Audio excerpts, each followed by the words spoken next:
You are now tuned into the featured presentation. It's your host, Miss Two B's, and I have Keke Palmer here with me. How are you? I'm great, girl. How are you? I'm good. How was the commute in this weather? Oh my gosh, I was so mad. But the moment that we pulled up, right around noon time or so, it was sunny. Sunny. Sun is out. The rain had stopped. So hopefully it stays around. But now in New York, you can't be too safe. Oh my God.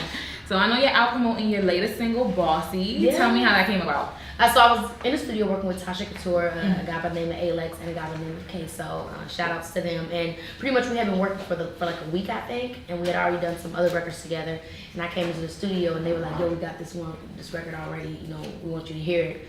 I listened to it. I'm like, "Hey, this is cool. It sounds kind of, a little rappy vibe." Right. But you when you hear something that's a demo, you don't really know how it's gonna sound and how it's gonna really fit to you. And so I recorded, and I'm like, "Yo, this record is me. You guys have really gotten to know me. This is literally my personality, hood and a bougie. Like, everything, when I actually listened to the lyrics, everything was literally me and my personality. And I felt like that song had to be the first single just because it's exactly what my project is about. My project is called The Boss. And, I'm started my own label, Big Boss Entertainment. Nice. And so Bossy, it was just like, I felt like I was really being heard, that they really were spending that time with me right. We got a great record out of it.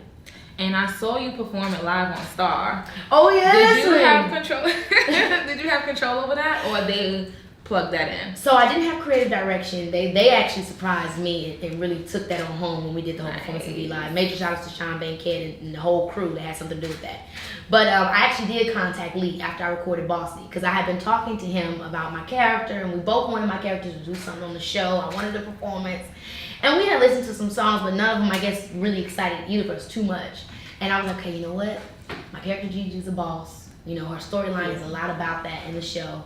This would be perfect. It's going to be my first single. Like, maybe I can get this into the show. That'd be dope. So I hit up Lee and I'm like, look, Lee, I don't know if you'll be into this. I don't know if y'all take outside records, but this is a song that I feel like would be great for Gigi to perform. It's going to be my new single. He was like, I love it. This is going to be the record of the season. You have to perform this. We have to make this work. Like, immediately, like, oh my gosh, I was so happy. I couldn't believe it. That's definitely a hard thing to happen sometimes. Yeah, I definitely thought that it was like a part of the song until I heard, I'm like, no, this is her song. Yes, it's lit and it fits in perfectly with the times. I love it. I love the woman empowerment. So I'm really excited for the full project. Yes, girl, you gotta love it. And I know that you're a firm advocate for Little Booties Matter. Honey, okay, because I'm not having a big. I see you walking there, so don't act like you on Little Booties. Me? You're not on Little Booties. Yes, I am. No, you're not on Little Booties. Yes, I am. See, everybody be trying to be a part of Little Booties now that Little Booties is popping. She's Big Booties. Don't let her fool you. Don't listen to her. I'm definitely part of the Little Booties. And you even sung about it in the song, too. Yes, I definitely did. Have you ever considered any type of plastic surgery or body modifications at any point in your life?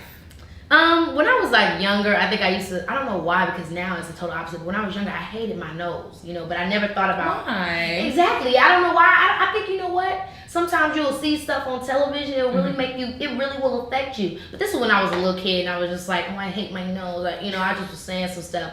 But I never ever have really considered body modifications because I do believe that like one thing will lead to another. So if you start doing something like this based off of, you want other people to like you, because I think at the end of the day, beauty's in the eye of the beholder. So if you want to change something about yourself, whose beauty idea is it based off of? Right. What made you think that the way that you were already wasn't enough? So I feel like better off loving myself and accepting myself than trying to start the process of changing myself. I definitely agree because nowadays it seems like every girl's trying to get the injections and get some implants and I hate to sound like I'm you wrong for that because once you get those things done, it is what it is. You move on with your life, and if you're happy, you're happy. But I think the major issue is if you never learn to love yourself and accept yourself as you are, you're gonna always be trying to add on. And no, people want to say it's the same thing with weaves and makeup and stuff like that. No, because these things are temporary. But when you start doing long-term changes, you can't go back type of deals, you got to be careful. You only get one body. Right. And back to the music. Yeah. Is it true that your album's almost done? Yes, the album's done. I actually having a listening party here. Really? Yes, Are we invited? You are most definitely invited. Come on now. I'm very excited for people to hear this new music. I mean, seriously, I just moved to Atlanta, and I really kept it very, what's the word I'm looking for, intimate with this project. I only worked with like Tasha, DJ Spins, Trill, Soul, and then Alex Queso. And so it was a very intimate project. Shout out to SL too, I almost forgot. He produced some great tracks too. So it's just very cohesive. Like I said, the themes are going from me being a boss, you know, the fact that I've been in the game for 15 years, you know, in 15? Acting as, come on, baby, 15, still only 24, no, okay. You know, and just really kind of strutting that flag, which I very rarely do. My last EP, Lauren, was totally stripped down about the personal side of me, hence the title, my first name, Lauren. But Keke, this is what the boss is about. It's about Keke Palmer, that brand, what I've sacrificed to get there, and all that type of stuff. Can we expect any special guest features on the album? You can. You can expect the Migos, and you can also expect TK Kravitz. Okay. And you know, the album is done, but if there was one person that wanted to hop on, I'll be like, okay, go ahead, put it first. But right now, that's all we have. So, do you want to be known as an artist or as an actress? I really want to be known as an entertainer. I really do, because I mean, you can see me doing stand up next year and be shook. You know what I mean? Like, I'm really the kind of person that just I love many different things, and I do get bored easily. Not to say bored, the word I mean is like if things can get repetitive. Like if I'm working on a TV show, it's like I need to go do some music fast. If I'm doing promotion or going on tour, whatever it may be with music, it's like, okay, I need to sit still for a minute and go back and do a movie. You know, right. So I love to switch things up, and what I love happens to be the arts. So it doesn't matter where it ranges from: Broadway, TV, film, music, dancing, comedy. I'm here for all of it. Right. Then I see you could dance your ass off. I mean, getting it on that new girl, come on, yes. So, you're on 2 shows. Yes. That's Star and Scream. Yes, and Berlin Station actually too. Oh, 3 shows. I thought you were gonna say Berlin Station. You reminded me about Scream. I can't wait till that come out. How do you balance all of it plus your music? If I could be honest, God really works it out. God really work it out, because sometimes there's no, like, I'll sign on to do a project and I'm like, oh my gosh, how I'm gonna finish my record, or how I'm gonna wrap all these video stuff up. I get a call. That movie just got pushed back 2 months. And I'm like, okay, God told me I needed to finish the music stuff up. Perfect, I'll be doing that. You know, like just recently, I was getting ready to film a movie. I have to go to Berlin Station, which is like a CIA show that I do in another country. It actually shoots in Berlin. And so I'm going back out there in July. And then I'm supposedly going to be filming a film within the next couple months. And I'm like, well, how am I going to get my videos done for my music video, for my record? You know, how I'm going to do this and finish this and do all the photo shoots I need to do. I got a call. We're actually pushing the movie back to next year.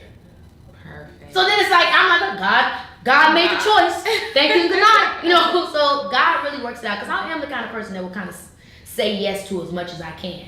I really like my hands being a lot of things. I love working a lot. It's fun for me, and it's all that I know. Mm-hmm. My career is something I've been doing since I was 9 years. I've been taking it seriously since I was 9. I'm 24 now. So I just let God figure out the heavy stuff.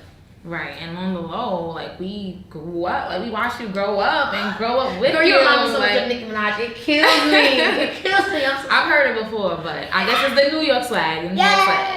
But yeah, we basically grew up with you. Like, I'm only 23. Oh man, so when it's actually kind of scaring me. I'm never older than anybody either. I'm always the youngest. I'm older than you has me shook right now. It's getting real. It's getting real.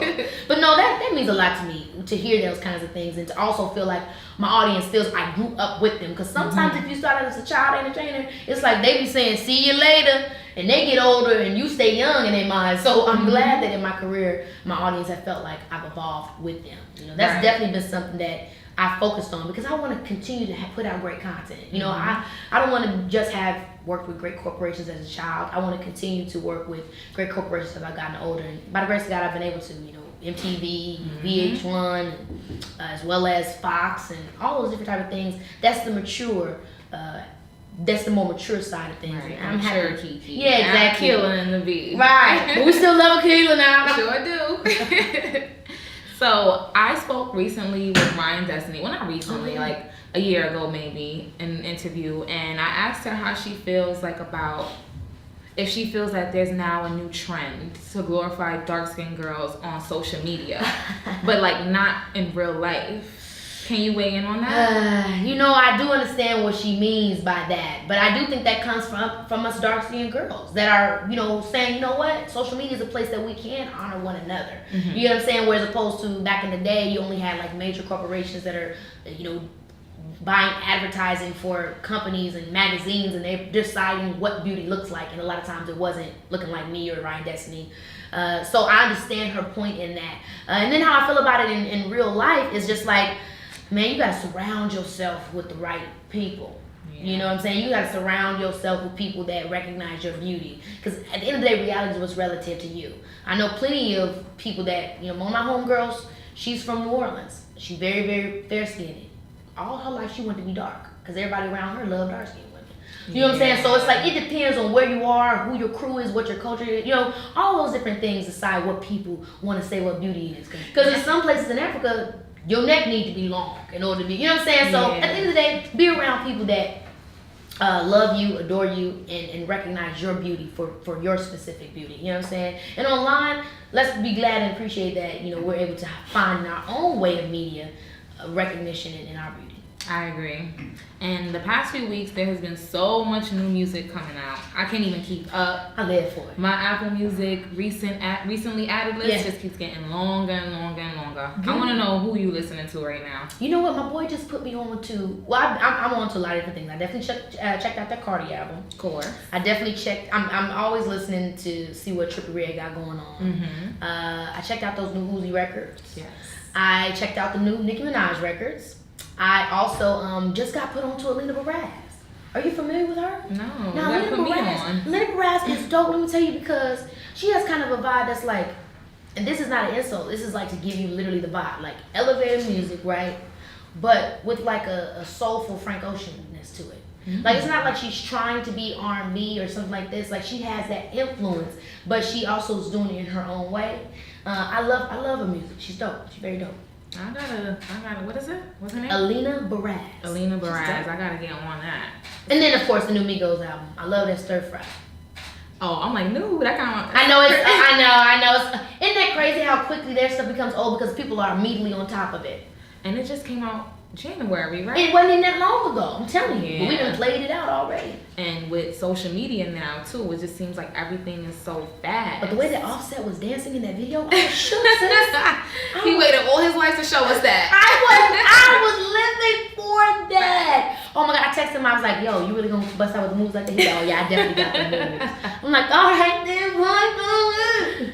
So I want to go back to like about the trials and tribulations of a childhood star, because I know you came to Bow Wow's defense. Okay. And I was definitely here for you when you posted it on the gram, because like we're close in age, and I feel the exact same way that you feel. Like regardless if you feel like Bow Wow is corny now, do not forget he is a whole legend. Like a real whole legend. A whole legend. Like. That kills me. Sometimes the internet, like we cad on each other, right? But the internet takes that stuff to the max at times. Mm-hmm. It's like, okay, let's not get too crazy. Bow Wow still was y'all's first crush. Quit playing with me. Definitely was mine. Come on, like when I realized that, oh my gosh, I like people. It was because of Bow Wow. You know what I'm saying? He had the little colored eyes, the braids and stuff. It was cute. It was like a Harlem Shake. A little grown man. You know what I'm saying? So I feel like people a lot of times hold things against Bow Wow that just aren't realistic because it's just become fun to pick on him. You know what I'm saying? We become, it becomes fun that person is this or that person is that. But at the end of the day, you still have to respect people for what they've done. I mean, Bow Wow, if it wasn't for Bow Wow, we wouldn't have the Scream Tour. You know, he was the main headline king for that. You know what I'm saying? A lot of people, Bow Wow has helped, I don't want to say giving careers, but expanded and influenced in major, major ways. So for me, it's like when it comes to child actors, I feel like people often maybe don't realize that child actors have had a different life than they had. And not just in terms of, money and all this other type of stuff, but it's like they had different ways of socializing. And then also when you think about a person like Bow Wow, he's kind of already an OG. So he might be, like we looking at him in his 20s, or I think he might be in his early 30s, whatever it may be. Yeah, he's in his 30s. We looking at him in his 30s, but you might as well look at him as 50. in terms of hip hop years. Mm-hmm. So he doing stuff that old hip hop heads might do, and don't think that us young folks are gonna be checking back like, Bow, you know you da da da da, and then we carrying on it. But it's like really in his mind, he's still going by maybe the traditional old hip hop ways of things. You know what I'm saying? He came in the game so early on that maybe he's still in that mindset. I don't know. I can't speak for him, but at the end of the day, I feel like people take stuff too much sometimes on the internet, and especially when it comes to legends and people like Bow Wow. Right. And in Nicki's Beats One radio interview, she mentioned that there's a Nicki hate parade. Would you argue that that's the same trend with her? Do I think that there's a Nicki hate trend?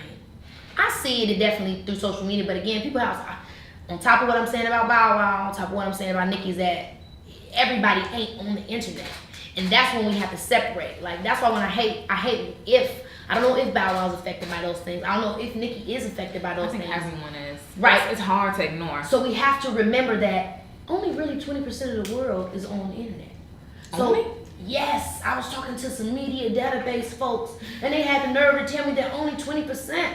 And I'm like, well, when you think about it, there's a lot of people I know in the hood that don't have computers and barely have. No, they just have flip phones. Mm-hmm. So to believe that what people say on the internet media is exactly what people think about you in the world is not true. Right. I mean, Nicki Minaj has fans in countries I've never been to.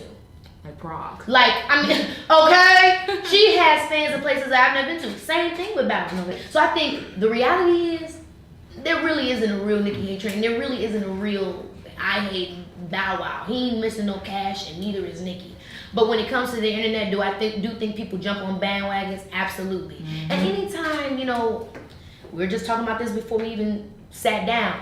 People want to believe that females can't be on top in the same what type of way. We can have two hip hop queens or two R&B pop queens, whatever you want to say, and it's like we can. So what really happens is the fans don't be having nothing to do in that moment, and they just start saying, and they might not even be taking it too seriously themselves. They may secretly love both of them too, but it's just something to do online. Mm-hmm. And then that stuff just keeps going and going and going. But really, it's not that deep, because if Cardi have a concert and Nicki have a concert on one day after the other, both fans gonna probably be there. You know what I'm saying? Like it's gonna be packed. It's gonna be packed, because at the end of the day, people like good music, and they both been putting out good music. So as long as you do that, it is gonna be what it is. But so for the record, you're a fan of both. I'm a fan of both, because I love young women doing their thing. Because when one of us do our thing, it just helps other of us do our things. Like because Nicki is doing her thing, Cardi's doing her thing. Because Lil Kim did her thing, Nicki can do it. You know what I'm saying? Because everybody do their thing, we all can do our thing. Because Beyonce did her thing, Rihanna can do her thing. And we were just talking about how it was dope to see Rihanna,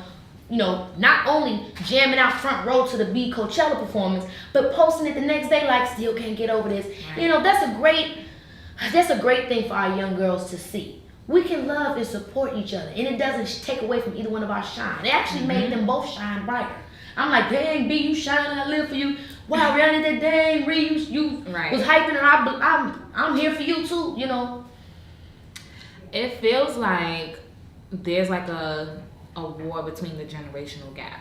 Absolutely. Like, I see in your bio you refer to yourself as a millennial. I hate the millennial word because it seems like it's used like negatively. Like if I try to argue a point or try to like explain something to someone who's older than me, they'll be like, I don't know, that's some millennial bullshit. Like, you know why? Because it's not this is no disrespect to the older generations, but it's not traditional in fashion. Meaning you'll have a young woman where she'll say, you know what, like, I'm cool with dating. I don't need to be married, or I don't need to yada yada, or I'm fine with raising a child of my own. You hear millennials say things like that, immediately old-fashioned folks are like, oh, that's an atrocity. What's this millennial bull that you speaking? And it's like, really, the young women have just stepped into a different position. And I speak from the young women's point of view because I am a young woman. But the young women, and again, this is no against the other generations, but we have just stepped in a position of independence that I think is much different from generations before us. Where it's kind of like, you know what, I don't feel like I have to act a certain way because I'm a lady. I feel like I'm still a lady if I still stand up against your misogynistic rules or your misogynistic concepts of how I'm supposed to behave. I don't let that deny me from my womanhood. And I think that a lot of times that can be jarring to people. And then other topics, such as sexuality. People are more being fluid or being more independent in how they choose to, who they choose to date and who they choose to sleep with or whatever. They're not choosing to label themselves. Again, people don't like when they don't know how to identify you as what they want to identify you as. Correct. So then again, there's a gap with this Generation Z because they're used to a label. They're used to, and they're comfortable with that. And so I just think the millennials are kind of being more accepting of differences, being more accepting of different opinions and different concepts of identity than we've ever seen before.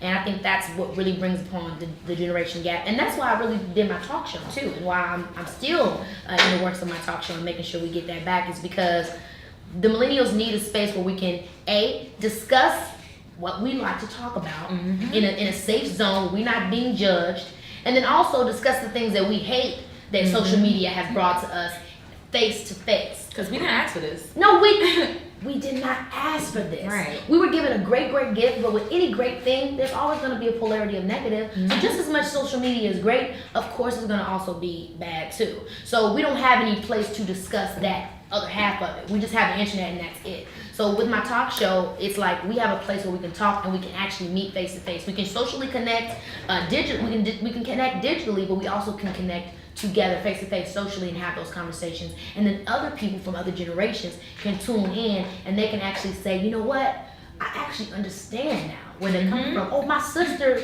you know what, the way that this was put, I get it. Right. My daughter, now I know how to speak to her or speak to him. And that's very important to me. So the show is coming back. The show is coming back. And don't forget to mention that it's a history making show because you are the youngest talk show. Oh. Don't forget that part. Yes, history, come on. And like, it's just so crazy to think that you've been in the game for 15 years already. It's crazy for me to think that too, girl. Like in Hollywood years, that's like... Exactly, I'm over there with Bow. Yeah, you with Bow. So like, back to Cardi B. Yeah. You know, her pregnancy is also history making because there has been no woman who has pursued, like who has carried a baby and still was like, I'm gonna stick to my career at the height of her career. And you know, we can end up in age and Cardi's only 25. When I tell you that is one of the most inspiring things. Have you ever worried about that? Like, oh, that's I can't have all kids. you worry about as a young entertainer, and I'm sure you know too. Yeah. That is all you worry about. Serena Williams talked about it. That was all she worried about because her counterparts, they can have tons of kids and it doesn't affect their physical body. When women have kids, it could put us out. We have to wonder through all these different things. Am I going to be able to work? Is they going to discriminate against me because I'm pregnant? Am I going to be able to keep this job? Even if you're not an entertainer, can I just go to the post office and work? Or are they going to tell me I need to take a leave and I'm not going to be able to make this money? You know, there are so many things that go into your mind when you are an independent young woman working, you know, when it comes to having a kid. So seeing her, I really will say to you, that is truly inspiring to me. Same. It really is inspiring to me. I really have to give it to her. If I can give it to her on anything, it's the fact that, you know what, you saying I'm gonna go and have it all. I'm just gonna do what I want to do while I can. You know what I'm saying? We don't know how long we're gonna have anything. We don't know how we're gonna live. We don't know how we're gonna have this or that. But you know what? She said, you know what? I'm happy right now. And I want to have a child. And I'm enjoying my career. So I'm going to do it all. And I have the utmost respect for that. I'm blown away by her with that. I seen her video the other day and she was dancing with her stomach and I said, look at that girl. She is happy and she's living her life. God bless her. Like that's extremely dope. We've never seen that before. Never. Ever. And it is truly inspiring because I'm just thinking at the clock, like, all right, I'm 23, Cardi's 25, she's having a baby. My mom had me when she was 25. When am I going to have a baby? How am I going to have a baby? You know, like, we're all looking at that clock. It's definitely dope, but it is. Closing out, what are some other shows or movies that you're working on in the future? So you already mentioned MTV Scream. I told you about Berlin Station. And you're bringing back the talk show. Yes, bringing back the talk show, Star. And then also I have a movie, Pimp, that's actually going to Tribeca Film Festival this month. Actually within the next few days. Lee Daniels executive produced it. Oh, you're working with him again? Yes! And so it's really a different project. I'm playing a pimp, a female pimp, and it's really you're playing a female pimp. So we just empowering women. You know what? Yeah. You know what I mean? So it's about her and her girlfriend, their love story with the pimp industry as a backdrop, how they're trying to work through it and be able to live, you know, a life of happiness out of poverty. So that's an exciting project. And then also I have a movie that's coming out next year. No date on it just yet. They're just wrapping it up and editing. Shout out Cold Black Films. 2 Minutes of Fame. And it's with Jay Farrow and Cat Williams. Jay Farrell, the impersonator. Yeah, Jay Farrell, the impersonator. Exactly. Funny. Yeah, it's going to be so funny. Yes, it's about stand-up comedians. It's about actually Kevin Hart's Laugh Out Loud showcase and how Jay Farrell, my baby father and boyfriend, is trying to get to LA so he can actually be a part of that showcase and hopefully win. That is dope. It's cool. I'm excited. I've been seeing you with the red locks for a while. What's the next style? Hey, girl, I'm thinking about to switch it up. I have to tell you, I really do love these locks. They fit you really well. Color, length, everything. Oh, I love those locks. So you know what? I'm the kind of person that's like, when I see my next thing, then I'm like, okay, that's my next thing. But I really do. I'm excited about growing my hair back out. You know, I did the big chop last year, and so my hair's been. Power to you. Girl, I did it 2 years ago. Didn't you just feel so good? So Joy? liberated. Just I felt free. Nice for what? Ooh, I was looking for that bag. I'm like, it never came. But yeah, I did that big chop, and so I've been letting my hair grow back, and I haven't put no chemicals, no nothing in it. And so seeing my hair just flourish and them curls come through again, I'm living. So you never know, you might see me rocking that. Okay, girl. Switch it up. Yeah. Rock an afro like Lupita. Come on, baby. So have you heard from Trey Songz or anything? No, me and him, I've not spoken to him, you know. I haven't spoken to him, but at the end of the day, it is what it is. I'm just always saying I'm glad when I speak up for myself. If anybody can take any, people don't have to believe me or agree with me or whatever, but I would hope that young women would take the fact that, you know what, you have to set your boundaries and tell people I can't be tried. No matter what anyone says, no matter what anyone feels, you have to do that because you feel good about yourself. Because at the end of the day, I don't care how anybody else feels. I know that I have my own back. That's the bossy way to go. Come on, honey. Thank you for coming through and talking to us, Keke. It's been a you. pleasure. Yes, it has. Tell everyone about the single. Yes, Where y'all y'all find it. Okay, y'all can check out this bossy single all up and through Star. So make sure y'all tune into that show on Fox, as well as Spotify, iTunes, all that jazz. And check me out on @Keke on Instagram and @KekePalmer on Twitter, as well as KekePalmer.com, so you can get some of that bossy merch. Yes.